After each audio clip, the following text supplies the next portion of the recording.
Hello, my name's Mary Copeland, and welcome to The Road Ahead. Through a series of guests, we are going to help you navigate your own road ahead as you age. We're going to help you and your aging parents prepare for your journey. As the publisher of Compass and Clock, my goal is to provide you with the tools and resources well in advance. Because let's face it, who wants to find themselves in a crisis mode simply because they didn't have access to information? Together, we're going to help you achieve your best future. I'm excited to introduce you to today's guest. Dr. Robin Fiscus of Simply Hear is an audiologist right here in Bremerton. She has over 15 years of experience providing hearing care to those with hearing loss. She's also a preferred, how do you say that without stumbling? Here, I'll try that again. She is also a veterans preferred provider and an active member in the Bremerton Rotary.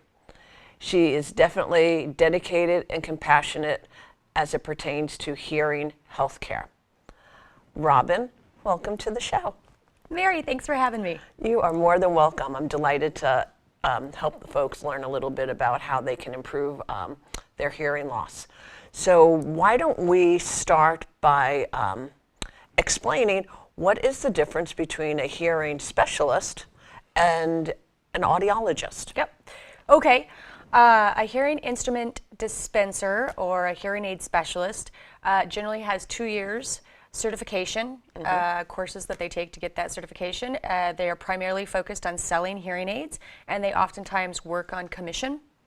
Whereas an audiologist has a minimum of a master's degree and oftentimes a doctorate, depending on the state. I'm an audiologist. My bachelor's is in communication disorders, and then I got a master's in audiology, and then I worked for a couple of years, went back to college, and got my doctorate. And our courses include everything from auditory disorders, vestibular and dizzy issues. We work with pediatrics, newborn hearing screenings in hospitals, cochlear implants, interoperative monitoring, and in addition to that, we work in universities, and I have a private practice, so I work mostly with veterans and people with hearing loss and hearing aids, amplification devices. So that's the range, and that's the difference between those two groups of people.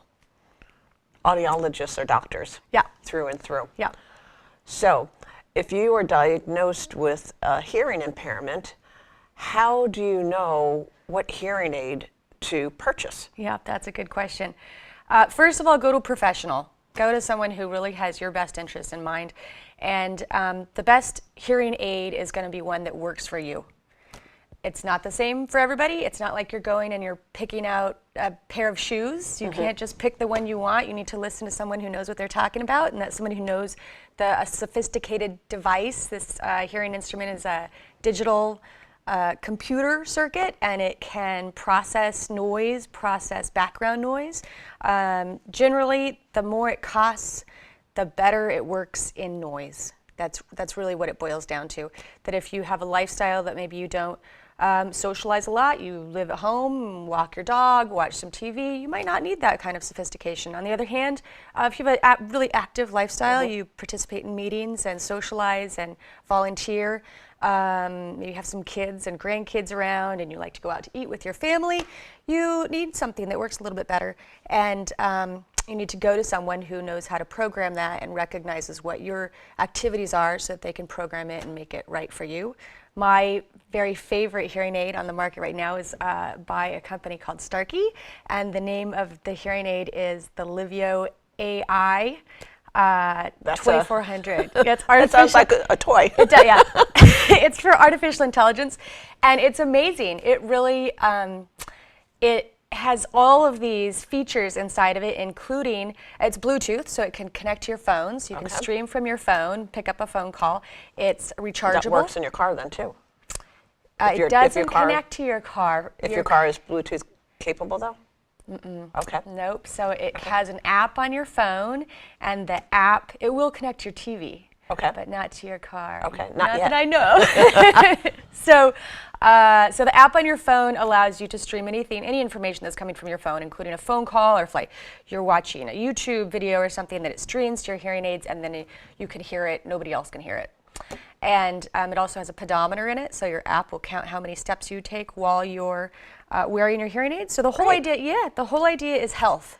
brain health, body health, stay focused and continue to talk and continue to move. And hearing is part of overall health. And so the quality of life maintains quite high. Your cognitive abilities stay good because you can hear and you continue to stay in the situations around you, participate with your family. It's a hearing aid designed to improve your lifestyle. That's right, that's right. Right. So also it translates languages. Oh, how many? 27 languages, yeah. Wow, So that's intense. Yeah, so you can be in Italy and it will explain to you what somebody just said in Italian. Yeah, so the way it works is you have an app and you pick the language that you speak, and then you pick the language of wherever, the Italian language, and you say, I want it to translate this language, and so the person speaks into your phone in their language, and you hear it in English in your ears. Wow. And then when you want to, it's awesome, incredible, right? Yeah, it also has a fall detector, so there's a tiny little gyroscope in the hearing aid. So you put in your phone your emergency contact, and then let's say you're out hiking and you trip and fall, the hearing aids know that you've fallen, and it will send your emergency contact. It says to your husband or your spouse or your kids that you may have fallen, and then they can text you back and say, are you okay? We think you might, your hearing aids may have sent us. That's incredible, because I just read an article about an Apple Watch that also has a feature that you can program into it. So I love how technology these days for different products really is considering fall prevention and how to get help, because it's a big cause of why people go into nursing homes, quite honestly. Yeah, that's right. I mean, you're saving yourself from getting ill, but you're also saving, society, because that's going to be a bigger expense. Right. Yeah. So when I introduced you to the audience, I said you were a veteran preferred provider. What is a veteran preferred provider? So in 2008, the Obama administration put into effect what was called the VA Choice Program. And this program was for veterans that lived more than 40 miles from a VA facility. So I think the intent was convenience for maybe people who lived in the Midwest, and they might be a couple of days from a VA facility. However, it benefits people in this area because Bremerton is 40 miles, Silverdale, Poulsbo. We're all more than 40 miles from American Lake, which is in Tacoma, which means that the veterans in this area can have access to that particular program. And Simply Hear, and my as an audiologist, I'm on that list of preferred providers.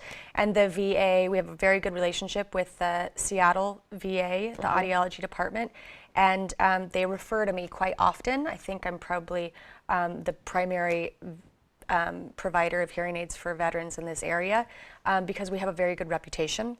And you have to be an audiologist in order to be on that particular list, because you need to be able to provide a full comprehensive hearing evaluation. They fully expect us to refer if for some reason someone is not eligible for a hearing aid, but they still have issues that might be a doctor might need to deal with, something like that. So most veterans, I don't know if they know this, but they have they have benefits for hearing aids, and they don't have to pay anything for that. That's a benefit under the VA. You don't have to be service connected for hearing loss specifically. You can have any service connection. So let's say you're a veteran and you are service connected for a back injury that happened 40 years ago, and you have this service connection, but you've never, and now you have hearing loss. Right. You can get hearing aids. So if I understand the program properly, because you've been educating me on this for a number of years, you don't have to have a hearing loss that was caused by a service. That's right. By working in the service. Yeah. You could have served your time, and for those out there that have served, thank you very much.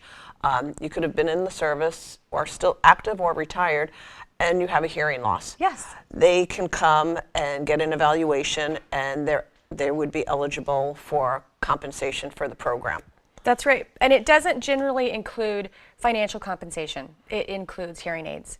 And VA goes top of the line. People think that for some reason they're going to get some kind of junk, but they don't. When you come to me, I do a hearing test, and then if you're not service connected, then I help people get service connected. so that they can move forward in that direction. It's a bit of a process, but we do it all the time, and it starts with a hearing test. You have to get a hearing test in order to start that process. And at the end of the day, after all approval is done, the VA listens to whatever it is that I recommend, and if I recommend something nice and tiny, like the one that I'm wearing in my ear, and that's the one that I'm wearing in my ear? That's right. Whatever is appropriate for the person who I'm working with, that's what I recommend. If that's going to be appropriate, that's what I recommend, and the VA always agrees with me.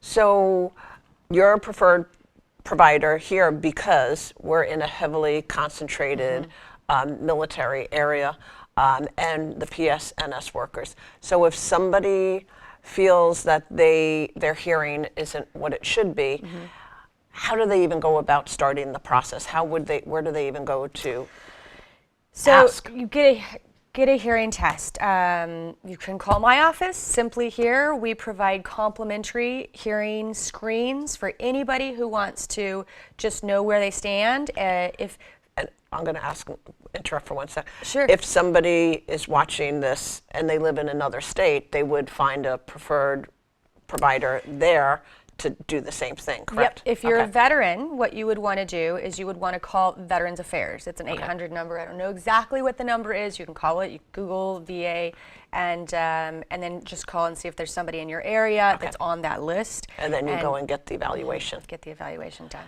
And if you do live in this area and you're not a veteran, there are other options. You don't have to file a VA claim. People who have worked in the shipyard, they can do OWCP. We do that. So that starts again with a hearing test. And and that has to do with workers' compensation. Workers' compensation. So that is if you've worked around noise and that noise has caused damage to your hearing, and in turn it resulted in a compensable hearing loss. So it was noise damaged hearing loss. And again, different people have different needs, and a hearing loss that is a result of noise looks different. The pattern looks different than someone who might have a genetic hearing loss, or which is a whole topic we haven't even gotten to today, and we're almost out of time.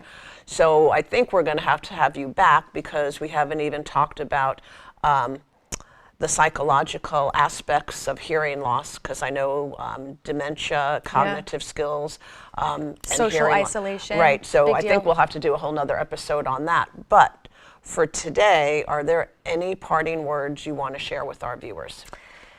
Get your hearing tested.